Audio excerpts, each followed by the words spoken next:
Price Lord. கர்த்தருடைய பரிசுத்த நாமம் மகிமைப்படுவதாக. இந்த இயேசு கிறிஸ்துவினுடைய சிலுவை பாடுகளின் காலத்தில் உங்களை சந்திப்பதில் மிகவும் மகிழ்ச்சி அடைகிறேன். உங்களோடு கூட அங்கே என்னால் நேரில் இருக்க முடியவில்லை என்றாலும் இந்த காணொளி மூலம் உங்களோடு கூட இடைபடுகிறதற்கு கர்த்தர் எனக்கு தந்த நல்ல வாய்ப்புக்காகவும் சபை போதகருக்காகவும் நான் நன்றி செலுத்துகிறேன். இந்த புனித வெளியின் நாளில் கூட தேவன் நமக்காக சிலுவையில் நம்முடைய பாவங்களுக்காக, நம்முடைய மீறுதல்களுக்காக, நம்முடைய சாபங்களுக்காக அவர் அடிபட்டார் என்று சொல்லி நம்ம பார்த்து கொண்டே வருகிறோம். அது எல்லாமே நமக்கு தெரிந்தது தான். இருந்தாலுமே இந்த காலங்களில் நம்ம அவர் சிலுவையில் மொழிந்த அந்த 7 வார்த்தைகளை குறித்து நம்ம தியானிக்கிறது நமக்கு மிகவும் அவசியமாக இருக்கிறது. அது பல்வேறு காரியங்களை நமக்கு சொல்லிக் கொடுக்கிறது. ஆகையினால தேவன் எனக்கு கொடுத்த வார்த்தையாக தேவன் இயேசு கிறிஸ்துவானவர் சிலுவையில் மொழிந்த 4வது வார்த்தையை பேசுவதற்காக நான் உங்களிடத்துல வந்திருக்கிறேன். 4வது வார்த்தை நம்ம அறிந்தது தான். ஏலி ஏலி லாமா சபக்தானி, என் தேவனே என் தேவனே ஏன் என்னை கைவிட்டீர் என்பதே.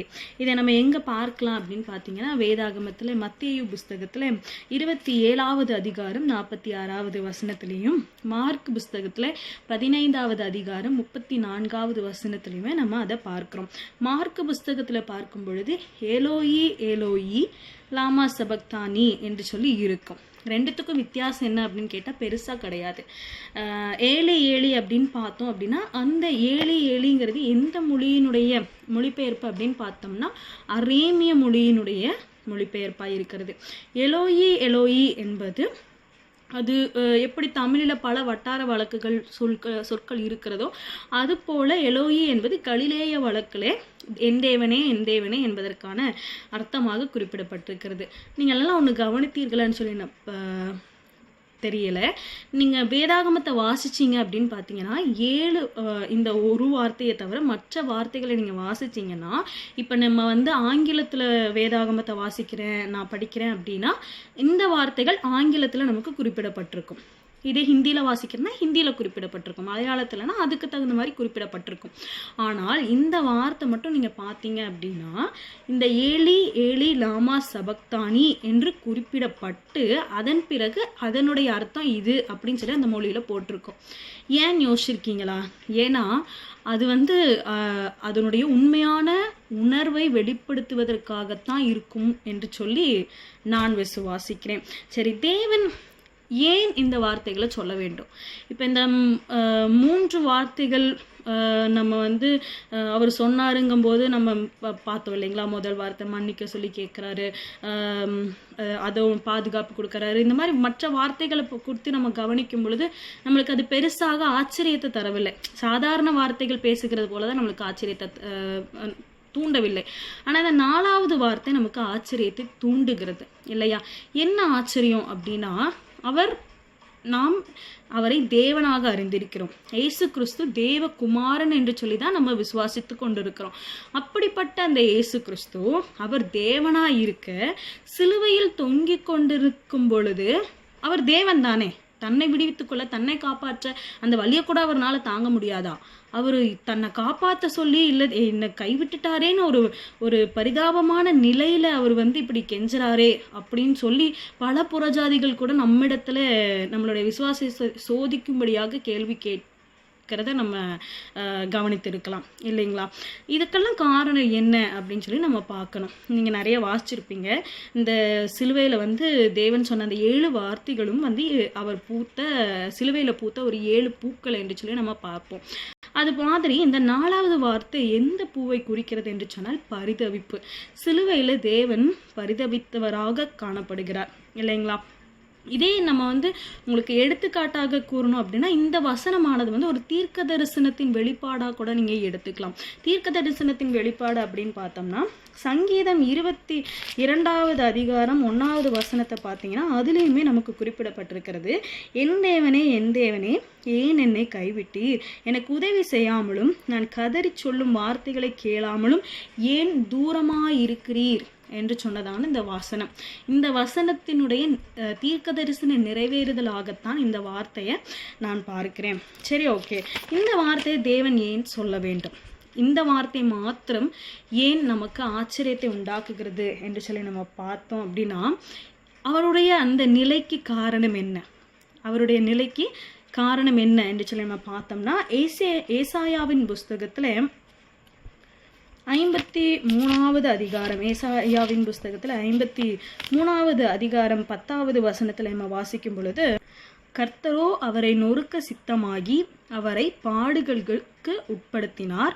அவருடைய ஆத்துமா தன்னை குற்ற நிவாரண பலியாக ஒப்பு கொடுக்கும் போது அவர் தமது சந்ததியை கண்டு நீடித்த நாளாய் இருப்பார். கர்த்தருக்கு சித்தமானது அவர் கையினாலே வாய்க்கும். முதலாவது, அவர் நமக்காக குற்ற நிவாரண பலியாக தன்னை ஒப்பு கொடுத்து தான் நொறுக்குகிறதற்கு, தான் நொறுக்கப்படுகிறதற்கு தன்னை ஒப்பு கொடுத்தார் என்று சொல்லி நம்ம பார்க்கிறோம்.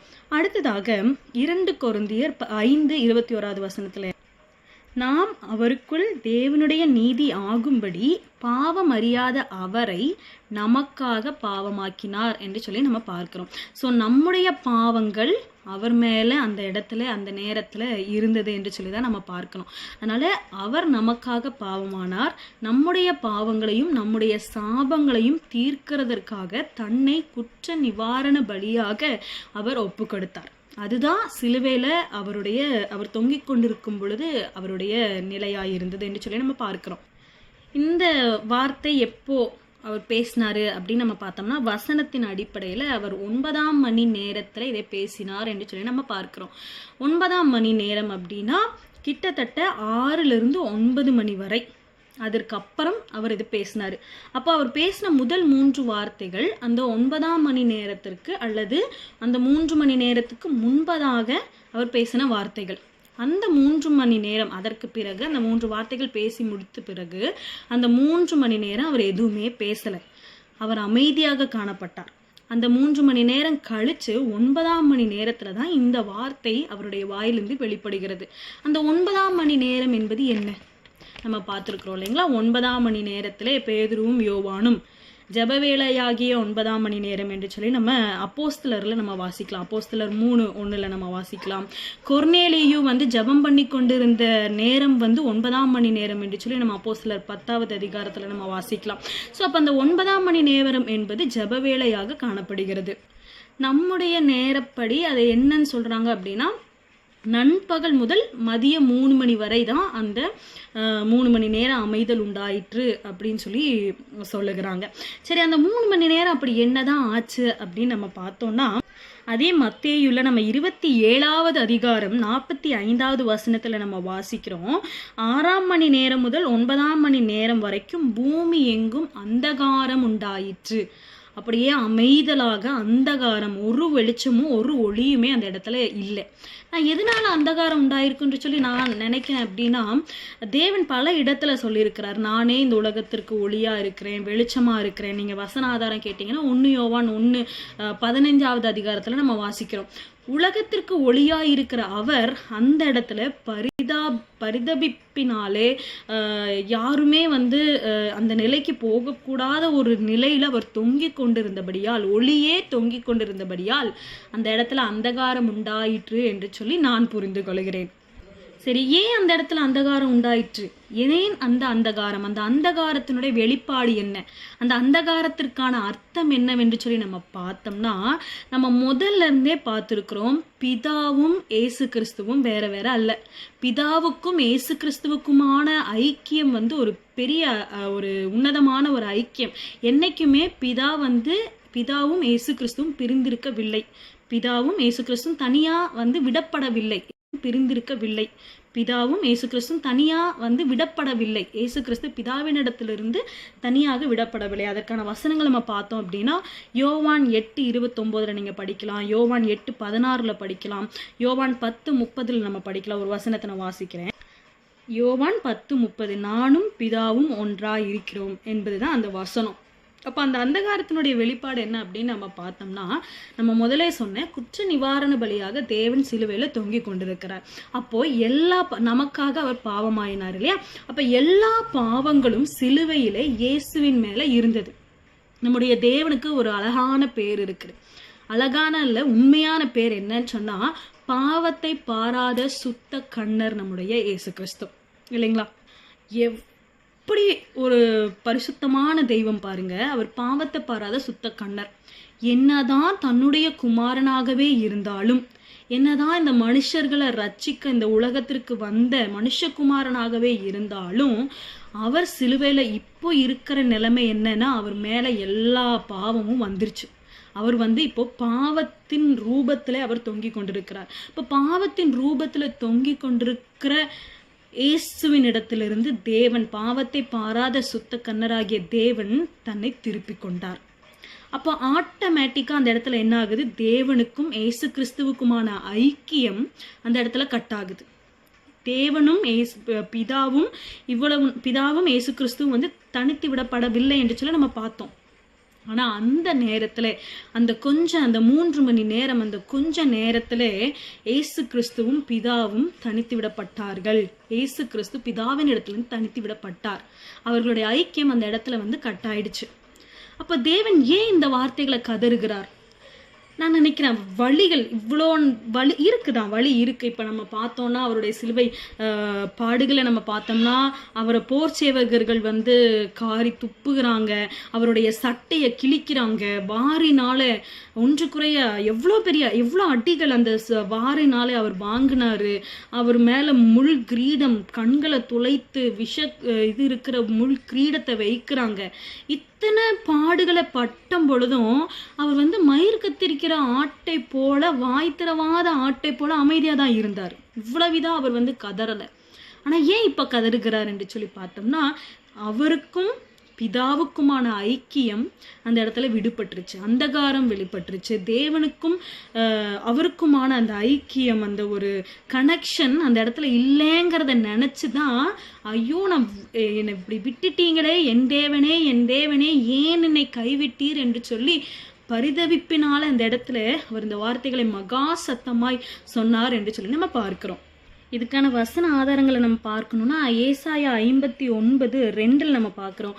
உங்கள் அக்கிரமங்களே உங்களுக்கும் உங்கள் தேவனுக்கும் நடுவாக பிரிவினையை உண்டாக்குகிறது, உங்கள் பாவங்களே அவர் உங்களுக்கு செவி கொடாதபடிக்கு அவருடைய முகத்தை உங்களுக்கு மறைக்கிறது. அப்போ நம்மளுடைய எல்லா ஒருத்த மேல பாவம் இருந்தாலே அவர் மறைச்சுக்குவேங்கிறாரு. அப்போ நம்மளுடைய மனித குலத்தினுடைய எல்லா பாவமும் அவர் மேல இருந்ததினாலே அவர் தன்னுடைய முகத்தை இயேசு கிறிஸ்துவின் இடத்திலிருந்து திருப்பி இருந்தார். ஆகையினால அவருக்கும் பிதாவுக்குமான அந்த ஒரு ஐக்கியம் விடுபட்டதை எண்ணி தாங்க முடியாமல், என் தேவனே என் தேவனே ஏன் என்னை கைவிட்டீர் என்று சொல்லி அவர் கதறினவராக நம்ம அந்த இடத்துல பார்க்கிறோம். அப்போ உடல் வலி அவருக்கு இல்லையா அப்படின்னு கேட்டீங்கன்னா கண்டிப்பா இருந்தது. அவர் எந்த அளவுக்கு இந்த உலகத்துல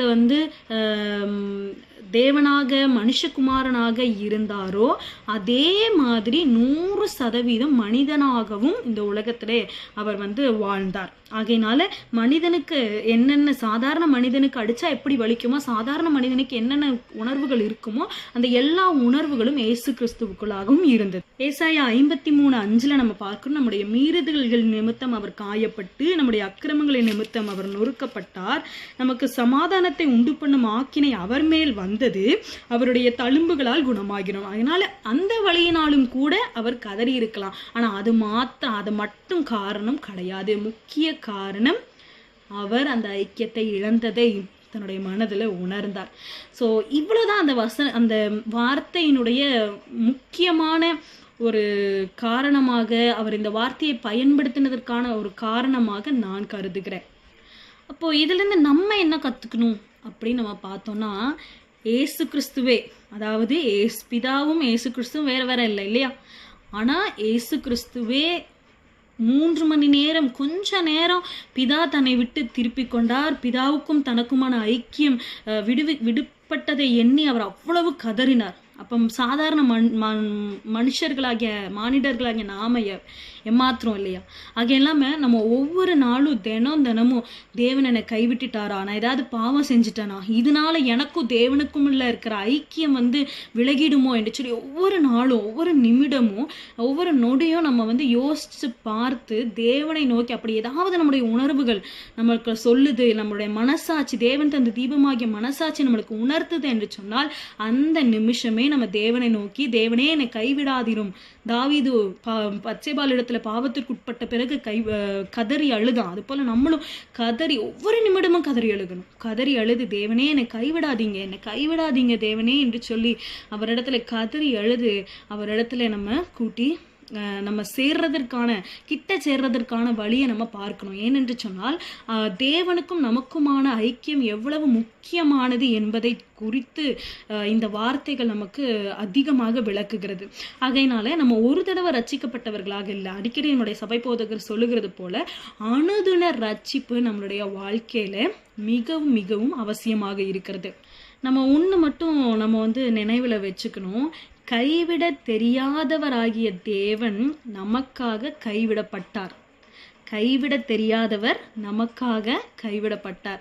ஆகையினால நம்மை கைவிடாத தேவன், அதாவது எபிரேயர்ல நம்ம பார்க்கிறோம் 13:5, நான் உன்னை விட்டு விலகுவதும் இல்லை, உன்னை கைவிடுவதும் இல்லை என்று அவர் சொல்லி இருக்கிறாரே.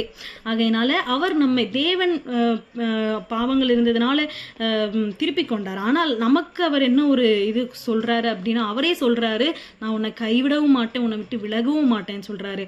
அவர் நம்மளை விட்டு கைவிடாம இருக்கணும் அப்படின்னா அதற்கு தகுதியாக நாம அனுதின ரட்சிப்பை நமக்குள்ளாக நம்ம கொண்டு வரதற்கு முயற்சிகள் செய்ய. இப்போ இதுல இருந்து என்ன தெரியுதுன்னா, பாவத்தின் விலை தேவனிடத்திலிருந்து பிரிவு. பாவத்தை பண்ணிட்டோம் அப்படின்னா நமக்கு அது ஆட்டோமேட்டிக்காக தேவனிடத்துலேருந்து ஒரு பிரிவை கொண்டு வந்துடும். அப்போ நம்ம இவ்வளோ நாள் பண்ணியிருந்தாலும் பரவாயில்ல, அதை உணராமல் இருந்தாலும் பரவாயில்ல, ஆனால் இனிமே நம்ம அதை உணர்ந்தோம்னா அதற்கான பரிகாரம் என்னவென்று சொல்லி நம்ம பார்த்தோம்னா, இயேசுவே நமக்காக சிலுவையில ஏறி அதையெல்லாம் தீர்த்துட்டாரு. ஆனால் அதை நம்ம அறிந்து அதை நம்மளுடைய வாழ்க்கையில அபியாசப்படுத்தி ஒரு காலமும் நம்முடைய ஐக்கியத்தை தேவனிடத்திலிருந்து விட்டு போகாதபடிக்கு அனுதின ரட்சிப்பினாலே நம்மை காத்து கொண்டு அவருக்குள்ளாக வாழும் பொழுது நம்மளுடைய எல்லா சாபங்களையும் பாவங்களையும் நம்மிடத்துல இருந்து நீக்கி அவருடைய பரிபூரண ஆசீர்வாதத்தினால தேவன் நம்ம நிறைத்துக் கொள்வார். கர்த்தர் தாமே உங்கள் அனைவரையும் ஆசீர்வதிப்பாராக. ஆமென்.